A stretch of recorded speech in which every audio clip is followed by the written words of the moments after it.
officially back this week.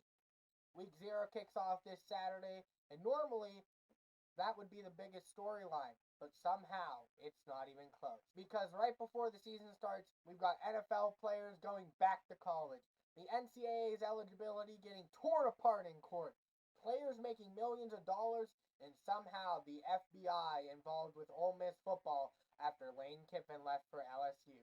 College football hasn't even really started yet, and we've already completely lost our minds. Let's get into everything that's happened this week in college sports. We have to start here, because when I first saw this headline, I legitimately had to make sure it wasn't a joke. After Lane Kiffin left Ole Miss for LSU, Ole Miss had his football facilities swept for potential listening devices, and they apparently brought in the FBI to do it. Just think about that for a second. We're talking about college football, not the CIA, not some international espionage operation, college football. Obviously, Lane Kiffin leaving Ole Miss for LSU was already going to make things ugly. He leaves Ole Miss after taking the Rebels to the CFP, stays within the SEC, and takes over at LSU. Pete Golding is now running Ole Miss. Kiffin is getting ready for year 1 at LSU. And now we can add an FBI sweep for potential listening devices to everything surrounding his departure. To be clear, that doesn't mean Lane Kiffin personally planted the bugs around the Ole Miss football facility. But the fact that Ole Miss was concerned enough to have the building searched tells you everything about how messy this situation has become. And now these two teams have to play each other. The LSU-Ole Miss rivalry was already good. This year, it might be absolute insanity. Every little thing that happens around this game is going to become a story. If there's an argument, it's a story. If someone says something in a press conference, it's a story. If there's any controversy during the game whatsoever, social media is going to explode. This went from a good SEC rivalry to one of the games I absolutely cannot wait to see this season. And believe it or not, this next story might have bigger consequences for college football. Former Browns tight end Dae'Quan Wright is planning to return to college and play for LSU. Yes, an NFL player could be going back to college. Wright already had exhausted his traditional college eligibility, went to the NFL, signed a professional contract, and spent time with the Cleveland Browns. Now he's been waived, and instead of that being the end of his college career, he could be going to LSU. A court ruling opened a path for certain players whose eligibility had previously expired to potentially return to college, and the NCAA is fighting it. But if Wright is ultimately allowed to play, we've entered completely new territory. Because where exactly does college eligibility end now? For basically the entire history of college football, the path has been pretty simple. High school, college, NFL. Once you become a professional player, you're done with college football. But now, could players go to training camp, get waived in August, and start calling college coaches? Could someone spend time on an NFL practice squad and then decide to go back to college? Could an NFL free agent decide there's actually more money available through NIL and revenue sharing in college? Those questions sound ridiculous, but we're getting to the point where we actually have to ask them. And this isn't just an LSU story. If Wright is allowed to do this, every college football program in America is going to be paying attention. And that brings us into the bigger issue. The NCAA eligibility system is becoming an absolute mess. There are multiple court cases challenging NCAA eligibility restrictions. Players are suing for additional seasons. Courts are making different rulings. The NCAA is appealing those rulings. And meanwhile, coaches are trying to build rosters without always knowing exactly who is going to be eligible. And this isn't just football. College basketball is dealing with the exact same problem. UConn head coach Dan Hurley has publicly criticized what's happening and described the current situation as a, quote, unreal mess. And it's hard to disagree with him. At some point, college sports probably needs a completely new eligibility system. Maybe that eventually means actual player contracts. Maybe eligibility rules get rewritten. Maybe there's some completely different system that nobody has even proposed yet.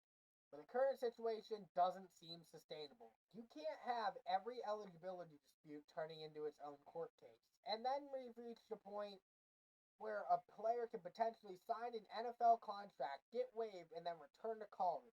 Not just an NFL player, What about maybe an NBA player doing it, or an NHL player deciding that he doesn't want to play NHL or he doesn't want to play AHL, or he's gonna go back and he's gonna play college hockey or even baseball. It's a world like wide everywhere in college sports right now, and something probably needs to change. But after months of talking about NIL lawsuits, transfer portal drama, coaching changes, and everything else, we finally have actual football this week.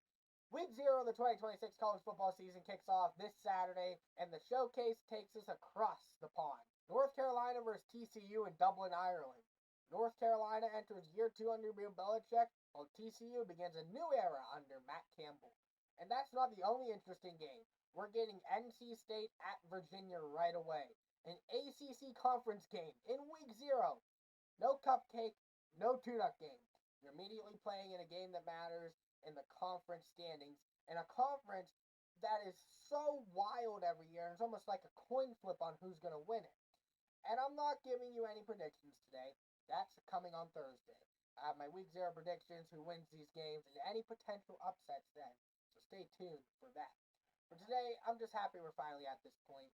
We spent the entire offseason talking about everything surrounding college football. Now we actually get to watch college football again. And heading into week 0, we've got our preseason AP top 25. Sitting at number 1, Ohio State. The top 5 goes number 1, Ohio State, number 2, Oregon, number 3, Georgia, number 4, Notre Dame, and number 5, Texas. But the team I really want to talk about is sitting at number 6, Indiana, the defending national champions. Indiana just went 16-0, won the national championship, and apparently that's good enough for 6th. Now, I understand they're not automatically number 1. College football rosters change dramatically every year, and Indiana has some important pieces to replace, like Fernando Mendoza. You can't just rank teams entirely based on what happened last year, but number 6 still feels a little disrespectful. They did receive 8 first-place votes, so there are clearly voters who are willing and believe in Indiana that they can do it again. But it's crazy how quickly we've gotten to a point where Indiana being ranked 6th in the country feels low. As for Ohio State, I don't have a huge problem with them being number 1. They're loaded. Oregon is number 2. Georgia is sitting right behind them. There are several teams that you can make a legitimate argument for. But Ohio State being number 1 leads directly into my next topic. Look at the last 3 national champions. 2023 Michigan, 2024 Ohio State, 2025 Indiana. That's 3 straight national championships for the Big Ten. And now we're entering 2026 with number 1 Ohio State, number 2 Oregon. And the defending national champion Indiana Hoosiers setting at 6th. So I'm asking the question, has the Big Ten officially passed the SEC? Because for years this really wasn't even a debate. The SEC was the standard. Alabama, Georgia, LSU. The SEC dominated the national championship picture for years. But lately, the Big Ten is winning championships. Now, the SEC still has ridiculous depth. They have 9 teams in the preseason top 25. The Big Ten has 8. Georgia is number 3. Texas is number 5. There are SEC teams all over the rankings, so I'm not saying the SEC suddenly sucks. Obviously not. But if we're asking which conference is the best in college football right now, it's getting harder to argue against the Big Ten. 3 straight national championships, the top 2 teams in the preseason poll, and if the Big Ten wins the championship again this year, that's 4 straight. At that point, I don't know what argument is left. The SEC might still be deeper from top to bottom, but right now, I think the Big Ten has the crown, and it's up to the SEC to take it back. And finally, we have to talk about money. Because college football continues getting closer and closer to professional sports. NIL changed everything. Now we've added direct revenue sharing. Collectives are still involved. Players have agents. Programs are essentially managing payrolls. And elite college football players can command millions of dollars. The Associated Press recently highlighted just how valuable elite offensive linemen have become. We're reaching the point where some top college players can make compensation comparable to or potentially greater than what certain young players are making in the NFL. And listen, if somebody offers you millions of dollars to play college football, take the money. I'm not blaming the players whatsoever. The money exists because college football generates an unbelievable amount of revenue. But we're getting to the point where I think we need to stop pretending this is all still amateur athletes. Major college football is basically becoming a professional sports league. Players are getting paid, coaches are making millions, schools are sharing revenue, players transfer between programs, agents negotiate deals, programs compete for financially talent, television networks pay billions for broadcasting rights. What exactly are we doing here? And maybe that's not necessarily a bad thing. Maybe college football becoming more professional was inevitable. The bigger problem might be that we're trying to operate this new version of college football using an NCAA system that was designed for a completely different era. And that's why stories like Dae'Quan Wright potentially returning from the NFL are happening. The sport has changed, the money changed, the players' rights changed, but a lot of the rules haven't figured out how to catch up yet. So that's where we stand hanging in the first week of the 2026 college football season. The FBI getting involved in SEC drama, an NFL player could return to college. Nobody seems to know where NCAA eligibility actually ends anymore. College players are making millions. The Big Ten is trying to win its fourth straight national championship, and we haven't even really started the season yet. College football is back, and I absolutely cannot wait. Let me know down in the comments, has the Big Ten officially passed the SEC? And what do you think about NFL players potentially being allowed to return to college?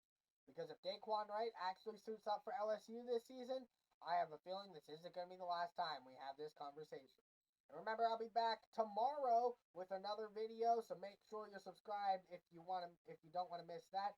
I also got a couple streams planned on Friday night and Saturday.